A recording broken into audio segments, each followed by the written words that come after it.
J'espère que vous allez bien. Ce soir, on se retrouve pour une nouvelle chronique. On va voir si les cours vous plaisent. Les Hashem, on continuera dessus. On va s'attaquer au livre du Rambam commenté, Ilchot Deot, qui sont toutes les lois relatives à la santé. Alors, ce livre, personnellement, je l'adore parce que on voit plein de conseils médicaux, médicinaux, est-ce qu'il faut manger, est-ce qu'il ne faut pas manger, quand est-ce qu'il faut se reposer, quand est-ce qu'il ne faut pas. Et c'est extrêmement important. Alors, première question qu'on pourrait se poser, c'est pourquoi est-ce que le Rambam, grand commentateur, très grand érudit, très grand sage, il écrit un livre comme ça sur la santé? Alors, on sait bien entendu qu'il était médecin, c'était même le médecin du roi à l'époque, il était très proche de la royauté. Et il a écrit ce livre sur la santé puisque la santé et le corps, ce sont des matières absolument essentielles dans la Avodat Hashem, pour le service divin. C'est très important de préserver notre corps, de faire attention à notre corps et de l'entretenir. D'ailleurs, parce que c'est notre corps, c'est Akadosh Baruch Hu qui nous l'a prêté et on doit le développer pour pouvoir de mieux en mieux servir Akadosh Baruch Hu. On a une bouche pour pouvoir dire la prière, nos pieds pour pouvoir aller à la synagogue, etc. Et une fois, d'ailleurs, et même la semaine dernière, j'ai posé la question à un ami, je lui ai dit, dis-moi, si le corps c'est si important, pourquoi est-ce qu'il n'y a aucune halakha, aucune loi qui nous dit de faire du sport, qui nous dit de s'entretenir, etc. Il m'a dit qu'il avait lu peu de temps auparavant, il me semble que c'était un manuscrit du Rav Dessler, qui dit justement dans les recommandations pour ceux qui faisaient leur aliyot, pour ceux qui venaient en Israël, il leur disait qu'une des premières choses à faire, c'est commencer à faire du sport, à faire de l'exercice, à s'entretenir. Donc, on voit qu'il y a quand même cette idée qui perdure chez nos sages. Et là, on va voir un tout petit peu, on va avoir une sorte d'introduction extrêmement sympathique et voir si ça vous plaît. N'hésitez pas à m'envoyer un message ou à dire en commentaire si vous aimez ce style de cours. Mais sur Ilchot Deot du Rambam. Alors, il y a marqué dans le chapitre 4, puisque le corps est sain et parfait, cela montre qu'il est donc façonné selon les voies d'Akadosh Baruch Hu, car il est impossible de comprendre les voies du Créateur en étant malade. Alors déjà, je ne vais pas lire la suite, je vais juste m'arrêter un tout petit peu, parce que ce qui est extrêmement intéressant, c'est que c'est Akadosh Baruch Hu qui l'a créé, et c'est parfait, et l'homme ne pourrait pas créer une telle chose comme le corps humain. Parce qu'en même temps, quand on réfléchit 2 minutes, le corps humain, à quel point c'est beau, on est capable de manger. Dans notre corps, ça va séparer ce dont on a besoin, ce dont on n'a pas besoin. Ça va aller, grâce à nos veines, grâce au sang, ça va irriguer partout, là où on a besoin de tels nutriments, de telles protéines, etc. etc. Ce dont on n'a pas besoin, le corps peut le relâcher et s'en débarrasser. Le corps peut se retenir, le corps peut changer, le corps peut s'auto-guérir. Parce qu'on a un problème, on a tout de suite des substances qui viennent, qui réagissent face aux situations. On a des montées d'adrénaline dans les moments de difficulté ou dangereux, je des shalom. Et on voit que le corps est absolument parfait. D'ailleurs, un jour, il y a un homme qui dit à un autre homme, Dieu, moi je ne crois pas vraiment en Dieu, on dit qu'il fait tout, qu'il est parfait, etc. Mais moi je n'y crois pas. Il lui dit, d'accord, est-ce que tu es capable de créer un véhicule qui peut se recharger en vol, qui a une vision à 360 degrés, qui peut aller beaucoup plus vite qu'un avion en proportionnalité avec sa taille, et qui est capable de se reproduire comme avion, d'en faire plusieurs, etc., etc. Et il donne plein de caractéristiques comme ça. Et il dit, non, cet avion-là, ça serait de la science-fiction, ça n'existerait pas, c'est impossible. Et il lui dit, eh ben, si tu savais, toute la description que je viens de te donner, c'est la description d'une mouche. Et là, il s'est rendu compte qu'une simple mouche, on ne s'en rend pas compte, mais c'est une vision à 360 degrés, c'est capable de se nourrir même en plein vol, c'est capable de se reposer aussi un petit peu en plein vol, se fixer par rapport au vent, avoir une certaine vitesse quand même. On se rend compte que par rapport à la taille d'une mouche, elle est extrêmement rapide. Elle se reproduit, elle s'est elle-même trouvée à manger. On voit que c'est, lorsqu'on réfléchit, une simple mouche, c'est des caractéristiques extraordinaires. Alors ne parlons pas des plus gros animaux, etc. Donc on voit à quel point, tout ce qui crée, même le plus petit insecte, il est créé de façon parfaite et il a sa caractéristique et il a sa raison d'être au monde et il sert à quelque chose. On sait que il y a les papillons ou les insectes qui vont avec les abeilles butiner pour faire du miel et grâce au miel, on va avoir telle chose qui va faire telle chose qui va permettre de parsemer en même temps lorsque l'abeille va prendre des graines sur la fleur, elle va pouvoir les parsemer sur tout le terrain, ce qui va permettre la reproduction d'autres plantes. Et pour ceux qui ont fait un petit peu de SVT à l'école, on voit que tout est en harmonie et tout a une raison d'être. Et si Chaz Shalom, il y a une espèce, si par exemple Chaz Shalom, les abeilles n'existaient plus, alors le monde ne pourrait plus tenir parce qu'elles font partie de tout un système, de toute une boucle qui ne saurait tenir sans elles et sans chacun des animaux et chacune des espèces. C'est pour ça que chaque chose créée avec perfection par Akadosh Baruch Hu et chaque chose a son utilité. Et l'homme, le corps humain, en fait partie. Justement, comme on dit, c'est évident qu'Akadosh Baruch Hu a créé l'être humain et toutes les créatures de manière parfaite. D'ailleurs, comme nous le dit Shlomo Meller dans Kohelet, Dieu a créé les hommes afin qu'ils soient droits. Et pourquoi afin qu'ils soient droits?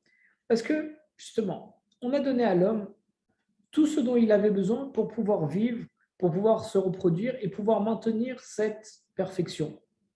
Pourquoi est-ce qu'on peut parler de perfection? Parce que si on prend les choses vraiment basiquement, avant qu'il y ait toutes les industries, toutes les choses pas très correctes qu'on mange, on va dire, tout ce qui est fait par industrie, etc., l'homme, il mangeait des plantes, l'homme, il mangeait des fruits. Et moi, c'est quelque chose qui m'a toujours... c'est un événement qui m'a marqué. C'est un jour où mon grand-père, il a ouvert une figue. Et c'est comment on a l'habitude de manger ensemble, de manger des fruits ensemble et tout. Et un jour, il ouvre une figue et il me la montre. Il me dit, regarde à quel point c'est extraordinaire ce qu'il y a à l'intérieur. Regarde comment c'est beau. Regarde comment c'est beau une figue. C'est d'un violet magnifique. Il y a plein de petits grains à l'intérieur. Et ça pousse tout seul. On n'a quasiment rien besoin de faire. Ça pousse tout seul dans l'arbre. Et ça a un goût exquis. Ça nous amène des forces, ça nous amène du sucre. Et c'est absolument extraordinaire. Et ça, c'est naturel. Il était ébahi par une simple figue. Et c'est vrai que quand on se rend compte, c'est immense. Et c'est extra. Et justement, donc, pour revenir à l'époque, lorsque les gens mangeaient juste des fruits, des légumes ou bien des animaux, c'est exactement ce dont ils ont besoin pour leur corps.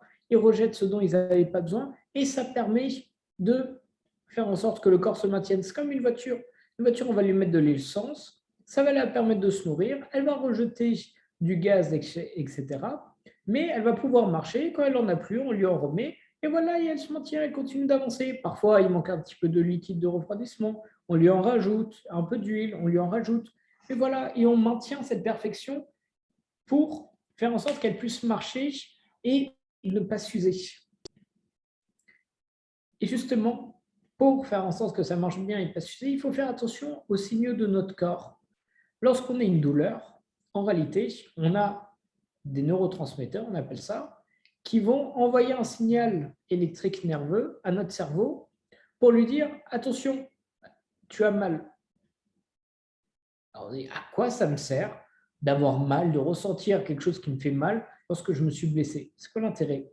Parce que justement, le corps, il veut t'envoyer un signal dans ton cerveau pour que ton cerveau se rende compte que quelque chose ne va pas et pour que tu puisses aller le guérir.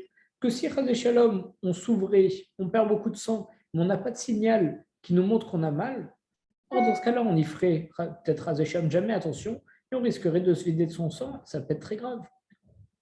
C'est pour ça que notre corps nous envoie des signaux. À un moment, il nous fait avoir mal au ventre lorsqu'on a mangé trop de chocolat. Parce que qu'est-ce que ça vient nous apprendre? On aurait pu dire, bon, écoute, j'ai mangé trop de chocolat, c'est pas grave, vas-y, maintenant mon ventre digère, rejette ce qui ne va pas, et c'est bon, on passe à autre chose.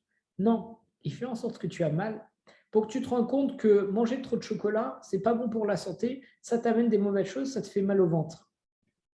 Donc on voit à quel point ce que Akadosh Baruch Hu a fait, le corps humain, les signaux qu'il nous envoie pour faire attention à quel point c'est important. Et justement, même si on prend l'exemple d'une plante, comment ça marche une plante? On prend une graine, on la met dans le sol, Et normalement, n'importe quelle plante, elle va pousser vers le haut et ses racines vont aller vers le bas, de façon droite. Et si une plante n'est pas droite, alors c'est que quelque chose ne va pas à un moment dans sa constitution et donc on lui met ce qu'on appelle une tutelle. C'est la même chose pour l'homme. Normalement, l'homme, c'est une plante, c'est une graine un petit peu qu'on plante et l'homme grandit et normalement, il doit grandir droit. Et s'il ne grandit pas droit, c'est qu'il y a des choses qui ne vont pas. Donc, faire attention à notre environnement, faire attention, peut-être qu'on a manqué d'une chose ou d'une autre. Parce qu'une plante, c'est la chose la plus simple, c'est l'exemple qu'on va essayer de garder tout au long du cours. Ça a besoin pour augmenter d'eau, de soleil et de prendre les minéraux dans le sol. Mais si la plante manque de soleil, alors oui, elle va commencer à se faner, elle va commencer à ternir, elle va commencer à être un petit peu fatiguée, on va dire. Mais on voit que lorsqu'elle est un petit peu fatiguée, en réalité, c'est un signal pour te dire « Waouh, il manque du soleil ». Ben, c'est pareil pour l'homme. Lorsque tu vois que quelque chose ne va pas, c'est qu'il te manque quelque chose dans ta vie. Et donc, il y a plusieurs composantes qui font qu'un homme puisse être complet. Alors d'abord, première chose qu'on n'arrête pas de voir tout au long de nos cours, comme il y a marqué dans la Gemara, un homme, tant qu'il n'est pas marié, ne peut pas être complet. Mais même d'un point de vue plus stable, en tant que personne, il faut bien se nourrir. Il faut un bon environnement familial. Il faut surtout de la Torah. Il faut suivre la Torah, il faut suivre les commandements, parce que c'est ça qui va te montrer comment agir. Exemple simple, les lois de cacheroute. Ne pas mélanger le lait et la viande. Alors vous allez me dire, il y en a qui mangent du lait et la viande, mélangés, ils se comportent très bien, je ne vois pas pourquoi est-ce que ça nous empêche d'être droit, d'être complet, etc. Alors, on sait que c'est un choc, on n'a pas forcément l'explication à ce commandement, mais on en a quand même quelques-unes. Bon, je peux vous sortir l'explication morale comme quoi faire cuire un Gedi Bachalevimo, faire cuire un chevreau dans le lait de sa mère, c'est cruel, donc il ne faut pas faire ça, etc. Vous allez me dire, oui, mais Raph, si on prend vraiment au premier degré le fait de manger, pourquoi est-ce que ça, c'est pas bien chez moi? Alors, on a aussi une deuxième explication qui ne répond pas encore à cette question, mais qui est qu'en réalité, c'est une des façons de faire de la sorcellerie à l'époque, mettez du lait avec de la viande dedans, et donc on n'a pas le droit de faire ça. D'accord, mais ça m'avance toujours à rien. Alors, si vous voulez une réponse un peu plus scientifique, en réalité, le calcium du lait, ça attaque les protéines de la viande. Ce qui fait que lorsqu'on met du lait et de la viande ensemble, et réciproquement bien entendu, lorsqu'on met du lait et de la viande ensemble, le calcium du lait, le calcium c'est ce dont on a besoin et c'est ce pourquoi on boit du lait, ça va attaquer les protéines de la viande. Les protéines sont les nutriments dont on a besoin de la viande. On mange de la viande pour les protéines et on boit du lait pour le calcium. Le calcium du lait va attaquer les protéines de la viande et les protéines de la viande vont attaquer le calcium du lait, ce qui fait qu'au final, on va garder que la graisse de la viande et que le gras du lait sans le calcium dont on a besoin. Du coup, en mélangeant le lait et la viande, on a perdu à la fois les protéines et à la fois le calcium dont on a besoin pour notre corps. Donc, vous voyez que ça, normalement, c'est un roc, on ne connaît pas la raison. Bon, il y a eu des études scientifiques pour trouver en tout cas cette raison, même si ce n'est pas forcément la raison, parce que de toute façon, on ne sait pas pourquoi est-ce que Akadosh Baruch Hu nous dit chaque enseignement, on n'est pas au niveau, en tout cas moi. Mais on voit que rien que par ça, le fait de suivre la Torah, ça nous préserve et ça nous permet de bien manger, de bien se comporter, même si on ne comprend pas pourquoi. Parce que moi, avant quelques temps, très certainement vous que oui, mais moi, il y a quelques temps, je ne savais même pas cette raison. Et donc, même si on n'est pas au courant de la vraie raison, il faut suivre les lois de Kashrut et les lois de Kadosh Baruch Hu, parce que c'est ça qui va nous permettre d'être une bonne personne, de bien se nourrir, de bien grandir, de bien se développer. Et ça, c'est extrêmement important. C'est pour ça que Bezrat Hashem, si ce cours vous a plu, on va s'arrêter là pour aujourd'hui. C'est juste une petite introduction. On en verra très certainement plus la prochaine fois. Et on voit qu'il faut faire attention à tout ce qu'Akadosh Baruch Hu nous dit.